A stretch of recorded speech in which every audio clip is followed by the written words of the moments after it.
Good morning students. In previous video we have learned about the Hindu society reformers. But now in this video we will learn about the reformers in Muslim society. So let's continue.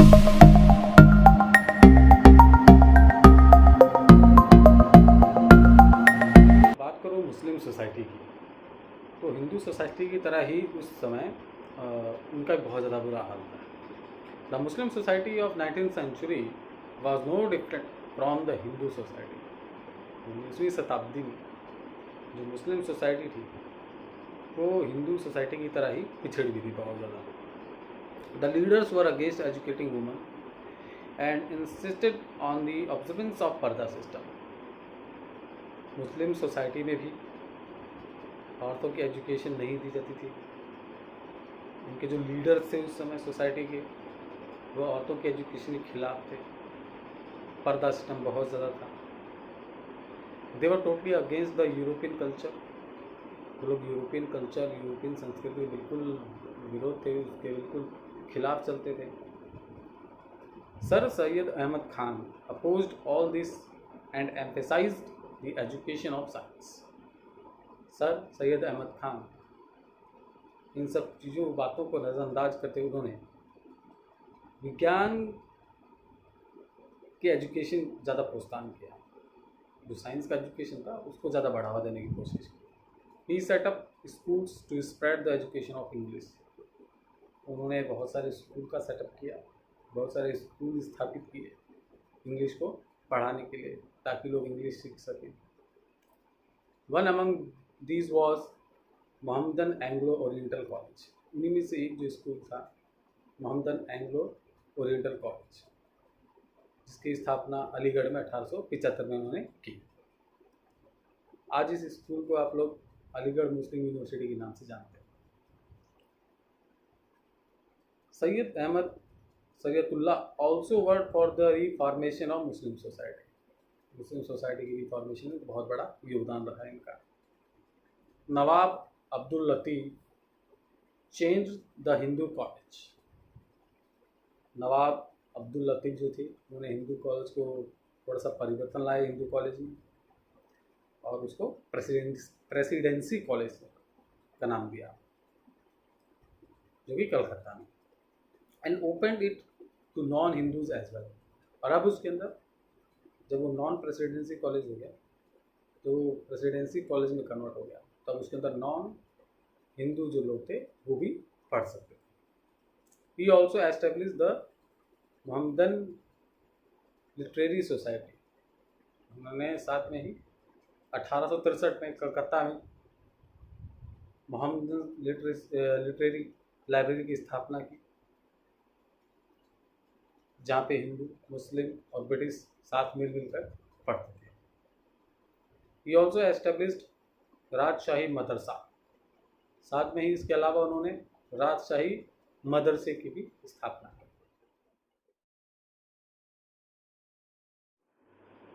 अब बात करते हैं थोड़ी political reform की। The spread of education made Indian people more aware of their rights. जब educated हो गए Indian people, जब पढ़ने लिखने लगे, तो उनके क्या अधिकार है उनके बारे में उन्हें जानकारी हो गई कि क्या उनको उनका अधिकार मिले हैं। The knowledge of English made communication easy. और जो इंग्लिश की नॉलेज थी, इंग्लिश का जो ज्ञान था, उसकी वजह से उनकी कम्युनिकेशन में बड़ी आसानी हुई, बातचीत करने में बड़ी आसानी होती थी। It help in forming organisation. Education की वजह से ही वो अलग अलग ऑर्गेनाइजेशन बनाने लगे। Newspaper were also started. Newspaper छपने लगे। People felt the need for a new all India organisation. अब लोगों को इस बात का एहसास होने लगा कि अब एक नए इंडिया ऑर्गेनाइजेशन की ज़रूरत है उन्हें, एक संगठित भारत की ज़रूरत है उन्हें। दिस विश वॉज फुलफिल्ड इन 1885। और ये जो इच्छा थी, ये जो विश थी उनकी एक नई ऑर्गेनाइजेशन की, वो जाके पूरी हुई कब? 1885 में, 1885 में ये उनकी इच्छा पूरी हुई।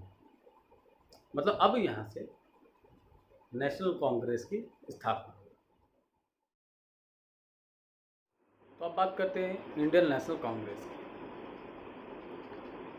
A.O. Hume, a retired English civil servant, founded the Indian National Congress। Indian national Congress की स्थापना किसने की थी? A.O. ह्यूम। ये एक सिविल सर्वेंट थे जो कि रिटायर्ड थे। इन्होंने ही इंडियन नेशनल कांग्रेस की स्थापना की थी। कहाँ की थी? बॉम्बे में 1885 में। It marked the entry of the newly educated middle class into national politics.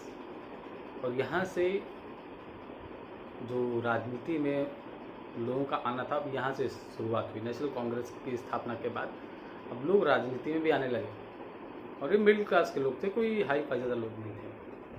The aims of the Congress were, अब देखिए इस कांग्रेस के क्या एम्स थे, क्या लक्ष्य था, क्यों बनाया गया कांग्रेस को, क्या क्या इसके मेन इंपॉर्टेंट एम्स थे, उनको जानते हैं। पहला, to bring leaders from different parts of the country, देश के विभिन्न हिस्सों से लीडर्स को चुन के निकालना, पहला।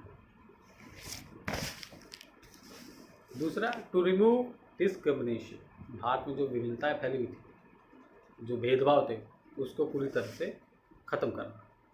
टू प्रमोट यूनिटी, देश में एकता लाना। To present public grievances to the government, जो भी पब्लिक की मांग है, जो भी परेशानियाँ हैं, उसको गवर्नमेंट के आगे रखना। टू ऑर्गेनाइज पब्लिक ओपिनियन, जो भी जनता की ओपिनियंस हैं, जो भी जनता के आप कह सकते हैं जो सलाह है, उसको गवर्नमेंट के आगे रखना ही, ये सब एम थे इनके। अब बात करते हैं थोड़ा मॉडरेट्स और एक्सट्रीमिस्ट्स के बारे में। एक्सट्रीमिस्ट्स के बारे में मैंने पहले भी जिक्र किया था कि एक्सट्रीमिस्ट गर्म दल के लोग थे, जो कि हिंसावादी थे। हिंसा पे थोड़ा सा उनमें उनका मानना था कि अंग्रेज सीधे तरीके से बात नहीं मानेंगे, थोड़ी सी हिंसा अपनानी पड़ेगी। मॉडरेट्स थे नरम दल के, जो कि अहिंसावादी थे, मार धाड़ से उनका कोई लेना देना नहीं था। अब उन लोगों के बारे में थोड़ा जिक्र कर देते हैं। Moderates and extremists. In the earlier phase the leaders of Congress were soft both in their demands and programme. जब नेशनल कांग्रेस बना, शुरुआत में उसके सभी जो नेता थे, जो सभी सदस्य थे, सभी मेंबर्स थे, बड़े ही नरम टाइप के थे। अब डिमांड्स भी बड़ी आराम से रखते थे, जो भी प्रोग्राम करते थे बहुत ही अहिंसावादी तरीके से किया करते थे। दीज वर द मॉडरेट्स, ये लोग मॉडरेट्स थे, ये नरम दल के लोग थे। W.C. Banerjee, Dadabhai Naoroji, G.K. Gokhale, Madan Mohan Malaviya, Badruddin Tyabji were some of these leaders. ये सब कुछ उनमें से लीडर्स थे नरम दल के। सो स्टूडेंट्स, इस टॉपिक के साथ ये हमारा वीडियो यहीं ख़त्म होता है, ये चैप्टर यहीं फिनिश होता है। We will meet again with a new video, with a new topic. Till then, have a nice day.